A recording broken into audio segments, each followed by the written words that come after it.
अब यहाँ पे क्या है, एक इतना बड़ा ज्योग्राफी का मजाक उड़ाया लोग, और कैसे सुप्रीम कोर्ट मान लिया, हमको तो ये नहीं समझ में आता है। दुनिया का कोई भी ज्योग्राफी वाले इंसान से पूछिएगा तो कहेगा कि भैया इस पहाड़ी की ऊंचाई नापनी है तो कितनी है। तो अब देखिए, इस पहाड़ी की ऊंचाई नापिएगा, इस पहाड़ से नापिएगा तो ऊंचाई कुछ और आ जाएगी, यहाँ वाले से नापिएगा तो ऊंचाई कुछ और आ जाएगी, नीचे से नापेंगे तो ऊंचाई कुछ और आ जाएगी, यहाँ की पहाड़ी के हिसाब से नापिएगा तो इसकी ऊंचाई कुछ और आ जाएगी। तो भैया हम इस पहाड़ी की ऊंचाई कहाँ से नापे, कि नापने में भी तो झमेला है, जमीन से नापिएगा तो उसकी ऊंचाई कुछ और आ जाएगी। तो आखिर हम किसी भी चीज की जो जमीन पर है उसको कहां से नापते हैं? तो दुनिया में कोई भी चीज जो जमीन पर है उसकी ऊंचाई सी लेवल से नापते हैं। वो भी क्यों सी लेवल से नापते हैं? क्योंकि दुनिया का सारा समुद्र आपस में जुड़ा हुआ है, और जब पानी के दो अलग अलग तालाब या सोर्स को जोड़ देते हैं तो सबका लेवल बराबर हो जाता है। इसलिए आपको कोई भी ऊंचाई नापनी है तो इस सी लेवल से नापना है। अब इस पर्वत की चोटी नापना है तो इसी सी लेवल से नापिए, इसकी नापना है तो इसी सी लेवल से नापना पड़ेगा। दुनिया की किसी भी चीज की पहाड़ी की ऊंचाई नापनी है तो सी लेवल से नापना पड़ेगा। अरावली का जो तलहटी है वो ही 250 मीटर की ऊंचाई पे है। ये जो अरावली है ना, इसका जो पेंदी है ये खुद ही 250 मीटर की ऊंचाई पर है। तो इन्होंने कहा है कि ना भूगोल गया भाड़ में,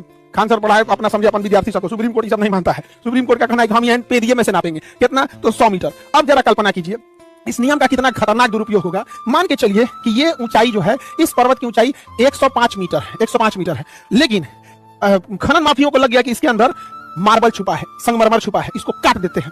तो क्या करेंगे सब पता है कि भैया सुप्रीम कोर्ट ने तो मान लिया है कि इसकी ऊंचाई जमीन से नापनी है, 100 मीटर है, 105 मीटर है, तो इसे हम काट नहीं सकते हैं। एक काम करो, 50 ट्रक यहाँ पे बालू गिरा दो, 50 ट्रक बालू गिरा दो, अब नापो इसकी लंबाई, अब नापिएगा तो ये आ जाएगा 98 मीटर। लो, अब अरावली है ये नहीं है तो नीचे मट्टी भरो अरावली उड़ाओ, नीचे मट्टी भरो अरावली उड़ाओ। ये कैसे सुप्रीम कोर्ट मान लिया, और सरकार कैसे ही बात मान ली कि ज्योग्राफी का आदमी मुंह ताकते रह गया टुकुर टुकुर, कि पूरी दुनिया में हम लोग पढ़ाएं सुबह से शाम तक कि समुद्र तल से लंबाई नापी जाती है। सुप्रीम कोर्ट हम लोग का लड़का हम लोग से सवाल पूछ रहा है, सब विद्यार्थी सब, ये सर आप पढ़ाए थे कि दुनिया में किसी भी चीज जो नेचुरल चीज है उसकी ऊंचाई नापने के लिए हम लोग सी लेवल करते हैं।